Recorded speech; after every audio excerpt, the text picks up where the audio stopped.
म्हणजे एवढी वाईट अवस्था या महाराष्ट्रातल्या शेतकऱ्याची झाली, तरी सुद्धा कोणी तुमच्याकडे ढुंकून बघायला तयार नाही.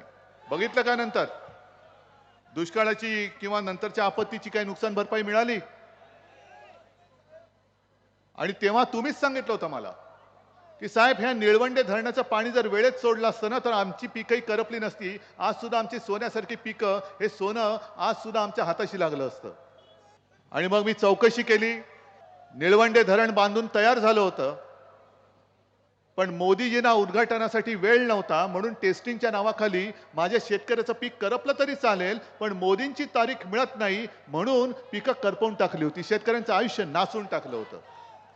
जे सांगतायत की आम्ही निळवंडे धरण केलं, मग मधल्या 2.5 वर्षामध्ये महाविकास आघाडीचं सरकार आणि मी मुख्यमंत्री असताना निळवंडे धरण, त्याचे कालवे, इतर पाण्याच्या योजना याच्यासाठी हजारो कोटी रुपये दिले, ते कुठे गेले?